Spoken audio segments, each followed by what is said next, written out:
everybody, I'm Brian from Orchids by Brian. I'm here with Dave Off from Waldor Orchids, and we're going to talk about Aussie Dendrobiums and Cymbidiums, of which Waldor has some amazing plants in bloom. You can see them behind Dave, and they're awesome. So we're going to learn a little bit about the culture and care of these two amazing, amazing orchids. So Dave, over to you.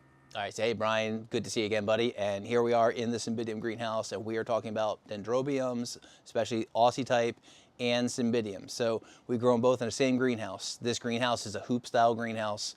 It's basically just galvanized steel and a single layer of 6mm plastic over the top, which it's chilly in here. I was just looking at the thermometer and I think we're reading 52 right now and the sun's out. So nighttime, this will still hang around 50 degrees at night. Daytime temps will go up to about 70, 72, and that's important. We'll talk about that a little later. But first, I just want to show you some pretty flowers. So we got some awesome stuff blooming right now. I just absolutely love the color of this thing. Isn't that spectacular? That's amazing. It's the weirdest color green. Tour. Oh, you did? So cool. Buddy, hey, we talked about nursery tours. You see that? Don't even ask. Okay? Look, don't ask. Don't ask. He probably already told you the name. You're probably already going to ask, and don't bother. Most of the stuff he just showed you in the nursery tour is not for sale. So the biggest thing, though, is with the Cymbidiums and the Dendrobes is that cool temperature. But the weird thing is for growing in the home, and I'm going to start with culture. I don't know why. We're talking about flowers, but we're talking about culture first. The crazy thing about these two types of plants, it is not just cold temperature. People say, well, my basement's cool. Well, this, that, and the other. Like, I can see my breath as I'm talking, actually. It's crazy. If you're in your home, and I know this for a fact because I've been married for 23 years.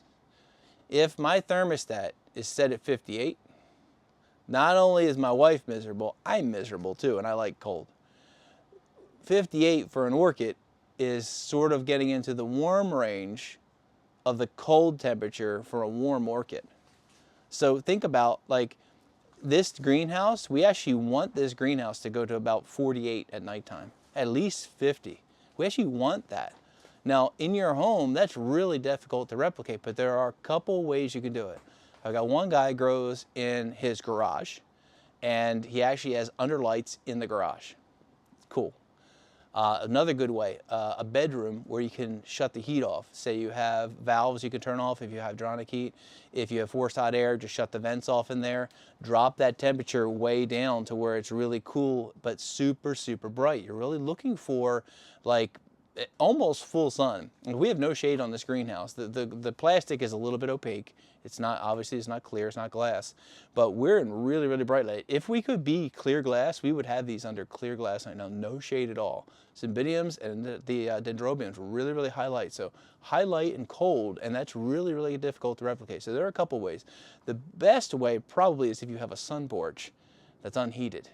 Now, you can walk out there and be cold. This greenhouse, like if this greenhouse went to, and it may have already this year, we had a heating system changeover, it could even go upper 30s completely fine. In fact, we don't cover this greenhouse until the night it's going to freeze.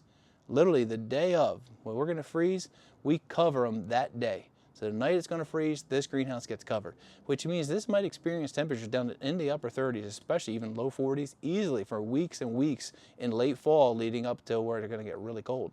So super cool, super bright. That's the main thing. Everything else you can work around. A couple other things that bloom, Cymbidiums this time of the year, Dendrobes this time of the year. Most of those go through a little bit of a slowing down period, so you gotta be careful with nitrogen. Really by August, lay off the nitrogen completely on them. Just balance feeds okay, but careful with nitrogen. Anytime you have the things like that real drop in temperature and you're setting flowers, be careful with nitrogen. I want to show you a couple plants. This is a Dendrobe. It's probably already been on the tour, you know. So this is Dunocala. So this is actually kind of a famous Aussie Dendrobe. But what I want to show you on it is the bulbs. So this is new growth. And if you look, it's desiccated. Most people would say, that's too far. It may have been a little too far. You can see we had a little bit of bud drop in here. And that probably was a result of being really, really dry. I have been told with these that even though they like to go through a little bit of a dry period, you don't really want to see the new growth desiccate like this. It still should stay kind of plump. So we may have been a little too dry here, but one of the keys when you're doing this really cold temperature, especially in the greenhouse, you want to be both cool and dry together. Definitely don't want to be cool and wet. And that's the ideal thing, is to make sure if you're getting cold, especially if you're getting really cold down to the 30s, that the plants are dry. They don't want to sit wet. You'll run into all kinds of problems. Other than that, I mean, as you can see here, Cymbidiums are awesome. All different things, anywhere from like the green pendulous we saw to these huge pinks. I mean, one of my favorites, this is pink champagne, old Vienna. That's always been one of my favorite plants. It's second only to Allegria St. Lita, maybe, which is my favorite. Same color form, but Allegria is like 5-inch flowers. It's just enormous ones. Most of the bigger stuff is going to come in a little later. And we grow a lot of these just for flower shows. For those of you who like to display plants, Cymbidiums are awesome because you can throw 5, 6 spikes. We throw them sometimes 16, 18, 20 spikes on one plant, and they're enormous. A 3-gallon pot with a whole bunch of stems on it. It's great for a show plant. So if you like doing displays, they take up not only a lot of space, but they look really awesome in a display. I remember showing up one time at a 100-square-foot display with 5 plants, you know, and it's a lot easier when you do that. So cooler temperatures here. We're running mostly Aussie Dens and Cymbidiums. We do have a few other things like Anceps would do really, really well in here. They'd actually prefer it. We do have some Anceps down the way. We got a huge Santa Barbara, which I'm sure he saw. I'm sure you saw it in the other video. But check out the other video if you didn't.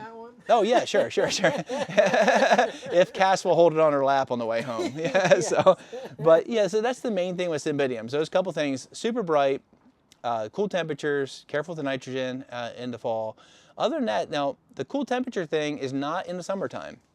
They're okay all the way up to about 90 degrees. Over 90 degrees, you'll start having a little bit of problem with rot. So be careful with it. You start getting up to the 90-degree range.